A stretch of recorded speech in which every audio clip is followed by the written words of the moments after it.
Welcome, Shipal Singh. Good Are we, afternoon sir. yeah, are we audible and visible to you? जी सर। Yeah, very good. You want to give reply in Hindi? Yes Hindi? Sir. Yes. कोई बात नहीं. You can do it. I can ask questions in English to make it faster. I can easily understand, right? No problem. So we okay can sir. carry on in Hindi only. Okay Okay. शुरू करिए. Introduce करिए. जी, मेरा नाम शिवपाल सिंह है। मैं राजस्थान के जोधपुर जिले के कलकोरी गांव से आया हूं, जहां से मैंने अपनी प्राथमिक शिक्षा पूरी की है। इसके बाद मैंने राजस्थान विश्वविद्यालय से इकोनॉमिक्स, इंग्लिश लिटरेचर और जियोग्राफी से अपनी ग्रेजुएशन की, और उसके पश्चात वर्धमान महावीर ओपन यूनिवर्सिटी कोटा से 2022 में हिंदी साहित्य में पोस्ट ग्रेजुएशन की। खाली समय में मुझे प्रकृति के बीच रहना और विभिन्न प्रकार के खेल जैसे कबड्डी आदि पसंद है। Very good. You hail from Rajasthan. So Rajasthan has a lot of border issues. Can you tell me what are the important border issues that are nagging the government, internal security issues? Ji, border issue की वजह से peace time में जो घुसपैठ होती है, सीमा पार तस्करी होती है, और जैसे नशीली पदार्थों के, हथियारों के, और यहाँ तक कि मानव तस्करी भी की जा सकती है। इसके अलावा बहुत बार जैसे युद्ध के समय में बॉर्डर एरिया रेड जोन में आ जाता है। यहाँ पर ब्लैकआउट होता है, साथ ही साथ नागरिकों की सुरक्षा भी खतरे में पड़ती है बहुत बार। So border management is becoming very difficult these days because of what you call the kinetic warfare the days of kinetic warfare is over. Now hybrid warfare, hybrid terrorism is taking its place. Yes sir. How it is becoming tough? जी, अभी technology की वजह से, जैसे पहले तो मानव गश्ती करते थे तो हम उनको पकड़ लेते थे, फिर से नहीं कर पाते।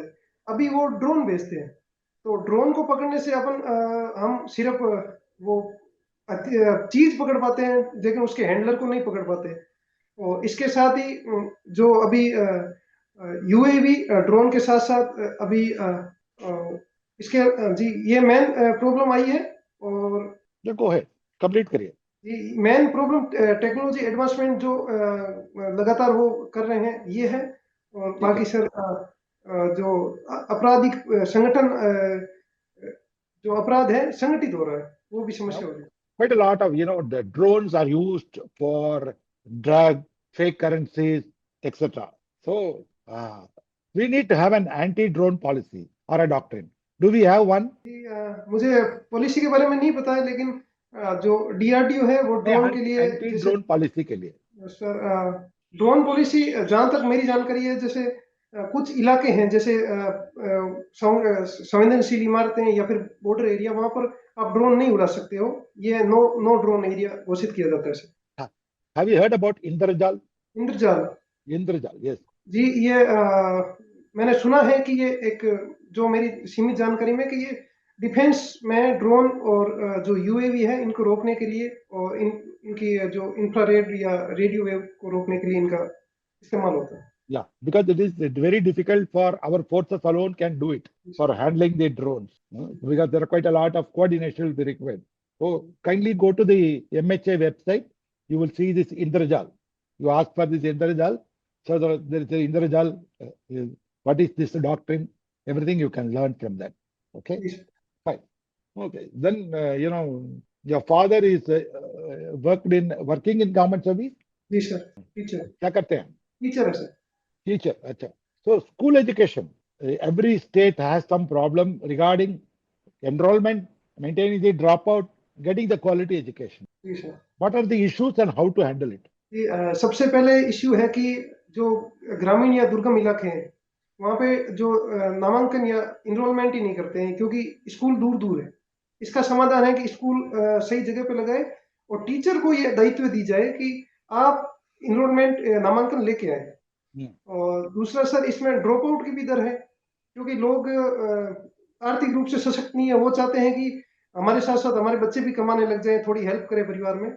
इसको जो है, इसके रोकने के लिए सबसे बड़ी समस्या आती है जब बच्चे 2 से ज्यादा हो जाते हैं, तो परिवार में वो भार बनने लगते हैं। और लोग इसके लिए एक तो परिवार नियोजन किया जाना चाहिए, और साथ ही जो मिड डे मील है या फिर जो फ्री एजुकेशन है गवर्नमेंट स्कूल में, उसको थोड़ा क्वालिटी अच्छी करनी चाहिए। क्योंकि गवर्नमेंट स्कूल में ये देखा जाता है कि टीचर ज्यादातर सीरियस नहीं होते हैं, वो बस नॉर्मली पढ़ाते हैं, अपना हाजिरी देने के लिए आते हैं। और तीसरा क्वालिटी का सर, कि गवर्नमेंट स्कूल के साथ साथ प्राइवेट स्कूल में भी ऐसा होता है कि ज्यादातर बच्चों को परसेंटेज बनाने के लिए या रट्टू तोता बनाने के लिए यूज किया जाता है, जहां उनका उद्देश्य होता है कि परसेंटेज ज्यादा बनाए, जबकि रियल एजुकेशन में उनकी नैतिक आधार भी विकसित होना चाहिए, स्किल भी बढ़िया होना चाहिए, और उनका जो मानसिक क्षितिज है वो विकसित होना चाहिए। और इसके लिए सर न्यू एजुकेशन पॉलिसी बनाई गई है, इसको अच्छी तरह से इम्प्लीमेंट किया जाना चाहिए। But then in new education policy, we have a public examination to be held at the level of the 8th standard, right? Yes. So can we do we suggest that it can be dropped so that at school level exams can be conducted, not a public exam, school level exam, not public examination.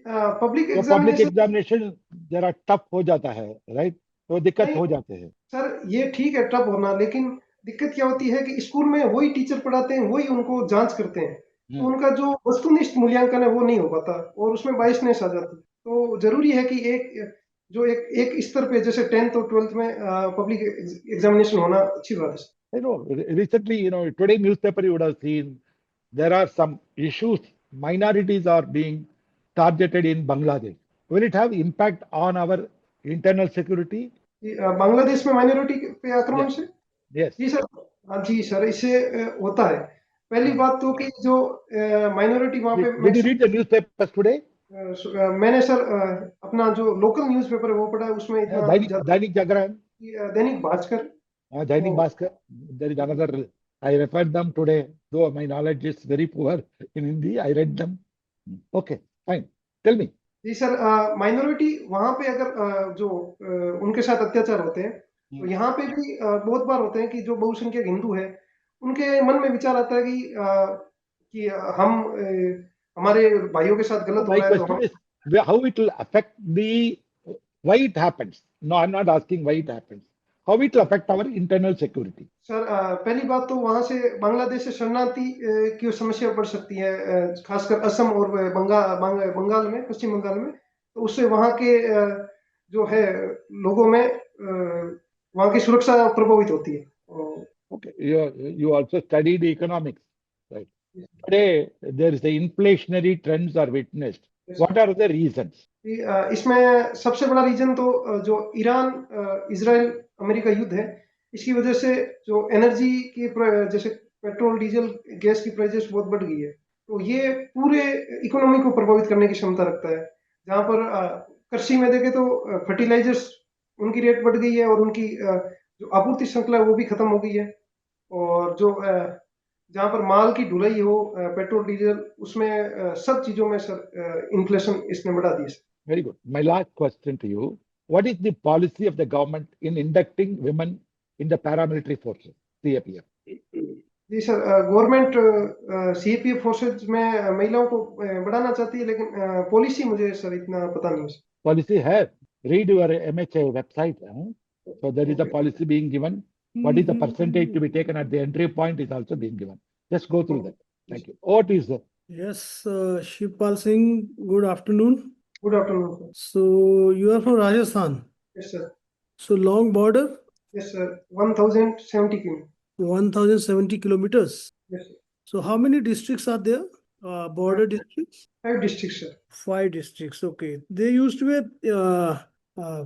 one immigration check post, Munna Bhau. जी sir. That is still working or it's closed? जी sir, ये closed है, बाड़मेर में मुन्ना भाव जो है ये अभी क्लोज है सर। अभी क्लोज है। कब से क्लोज है? जी सर, मुझे इसकी जानकारी नहीं है, लेकिन मुन्ना भाव ये बहुत लंबे समय पुराने समय से रहा है सर। तो आपने कभी बॉर्डर विजिट किया? हाँ, लेकिन मैं बॉर्डर विजिट नहीं किया, लेकिन बॉर्डर से 50 किलोमीटर वहीं पे जैसे वहीं पे घुमा हूँ, लेकिन बॉर्डर पे नहीं गया। ओके। बॉर्डर पे क्या क्या होता है, कुछ जानकारी है? जी, बॉर्डर पे सर बीएसएफ जो होती है, बीएसएफ पाकिस्तान बॉर्डर पे मेन सुरक्षा करती है। उनके पास कैमल कंटिजेंटमेंट है, इसके साथ गुजरात के कच्छ में क्रीक क्रोकोडाइल फोर्सेज है, और ये यहाँ पे फेंसिंग भी की गई है ताकि घुसपैठ और सीमा पार अपराधों को रोका जा सके। और इसके अलावा सर इस एरिया में नियमित रूप से भारतीय सेना, एयरफोर्स यहाँ पर युद्ध अभ्यास करती है। ओके, हमारी तरफ से बीएसएफ है, राइट? और कभी सोचा पाकिस्तान की तरफ से कौन बॉर्डर देखता है? जी sir, Pakistani rangers. Rangers, okay. Rajasthan की समस्याएं क्या क्या हैं? बॉर्डर तो छोड़िए, वैसे जो सामाजिक समस्याएं हैं वो क्या क्या हैं? सामाजिक समस्या में सबसे बड़ी समस्या महिलाओं की स्थिति है, जहाँ हम्म। पर भारत के हर पैमाने पे शिक्षा से लेके स्वतंत्रता तक सब में वो पिछड़ी हुई है, रोजगार तक में। इसके अलावा सर जो सामाजिक रूढ़िवादिता है वो भी, जैसे बाल विवाह, सती प्रथा, ये भी बहुतायत में पाया जाता है। हम्म। और यहाँ पर दुर्गम इलाके, जहाँ पश्चिमी राजस्थान में बहुत गाँव में जाते हैं, तो वहाँ पे खाप पंचायतें भी पाई जाती है। और हम्म। जो अमल डोडा मनवार जैसे सामाजिक कार्यक्रम होते हैं, वहाँ पे नशे नशे को एक सामाजिक मनुवार की तरह माना जाता है, जो एक सामाजिक कुरीति है। तो ये बाल प्रथा जो है, बाल विवाह प्रथा, इसको रोकने के लिए क्या कदम उठाए गवर्नमेंट ने? जी सर, बाल विवाह रोकथाम अधिनियम 2006 बनाया गया है, जिसकी हम्म। क्रियान्वयन शुरू में कमजोर रहा। इसके लिए गवर्नमेंट ने अभी दिशा निर्देश दिए हैं कि अगर किसी पटवारी या टीचर या फिर ग्राम सेवक, उनके इलाके में अगर किसी ने बाल विवाह किया तो उनकी सेवा निलंबित कर दी जाएगी। इसके बाद से ये बहुत ही अच्छे तरह से लागू हो रहा है सर। राजस्थान में एक बर्ड सेंचुरी भी है, कहाँ पर है वो? बस सर, गोडाउन। बर्ड सेंचुरी, पक्षियों की सेंचुरी है ना एक? जी सर, कहाँ ये पर है? केवला देवी घना पक्षी विहार, भरतपुर में सर। भरतपुर में? कोई और भी ऐसी सेंचुरी है राजस्थान में, पक्षियों की या किसी और जानवर की या एनिमल की? जी सर, जैसे राजस्थान में 5 टाइगर रिजर्व है सर। हम्म। और इसके साथ ही रामसर साइट है, जैसे सांबर, खींचन में कुर्जा पक्षी, डोमेनियन सरस उसके लिए। और भी सर बहुत सारे हैं। और 27 वन्य जीव अभ्यारण्य है, 3 नेशनल हम्म। पार्क है। अच्छा, पुष्कर किस लिए फेमस है, पुष्कर? ये पुष्कर अपनी प्राकृतिक झील के लिए फेमस है। इसके साथ ही वहां पर ब्रह्मा का मंदिर है, पुष्कर झील के पास ही, जिसको हम्म। माना जाता है भारत का एकमात्र ब्रह्मा जी का मंदिर भी है। और ये अरावली पर्वतमाला में स्थित एक सुंदर स्थल है, जहाँ पर पर्यटन भी बहुत अच्छी मात्रा में है। ओके, तो अभी आज अगर आपने ऑनलाइन न्यूज़ देखा होगा तो नीट नीट की परीक्षा जो है आज थी, और उसके पेपर लीक हो गए हैं। तो ये हर बार ऐसा क्यों हो रहा है? बार बार इसको क्यों नहीं रोक पा रहे हम? कारण क्या है? जी सर, हम कोशिश करते हैं, जैसे अधिकारी कोशिश करते हैं कि पेपर ना लीक हो। जैसे एनटीए ने कोशिश की कि अब पेपर लीक नहीं हो, वो अपने स्तर पर पूरी व्यवस्था की। जो इस बार वाला मेन रीजन जो सामने आ रहा है, उसमें ये है कि एनटीए ने जिस एजेंसी को पेपर छपने के लिए दिया था, या तो वहां से लीक हो गया है, या जो पेपर सेट करने के लिए जो क्वेश्चन थे, 600 क्वेश्चन, वो लीक हो गए हैं क्वेश्चन छपने से, पेपर छपने से पहले। तो सर, इसमें मेन समस्या जो भारत में भ्रष्टाचार है, और जो हम्म। आर्थिक रूप से जो पैसे के लिए जो लालच है, और हम्म। भ्रष्टाचार को सामाजिक स्वीकार्यता मिलना, और पेपर लीक से लोगों को इतना, मतलब नौकरी चाहिए उनको, नीट डॉक्टर बनना, उनको ये मतलब नहीं है कि वो किस साधन से बन रहे हैं। ये हम्म। बहुत, ये सामाजिक जो हमारा नैतिक जो है कल्चर, इसकी वजह से सर ये ज्यादा दिक्कत हो रही है सर। तो मुझे बताइए, ये जो हमारी सेंट्रल आर्म पुलिस फोर्सेज है, जिसमें आप कोशिश कर रहे हैं असिस्टेंट कमांडेंट बनने की, वहां भी भ्रष्टाचार का प्रॉब्लम है क्या? जी सर, मुझे पूरी जानकारी नहीं है, लेकिन मैं मानता हूँ कि भ्रष्टाचार हर जगह व्याप्त है, और सीएपीएफ में भी बहुत खबरें बहुत बार आई है सर। और सीएपीएफ की जो समस्याएं हैं वो क्या है, कुछ पता है आपको? जी सर, पहली सर, सीएपीएफ में कार्मिकों की संख्या है, उन पे संसाधनों का दबाव है। दूसरा सर, कार्मिकों की समस्या है कि उन पे वर्कलोड बहुत ज्यादा है, कार्य के घंटे बहुत ज्यादा है, और छुट्टियां नहीं मिलती है। इस और तीसरा सर, इन कार्य परिस्थितियों में तनाव, मानसिक और शारीरिक तनाव से जूझते हैं कार्मिक। हम्म।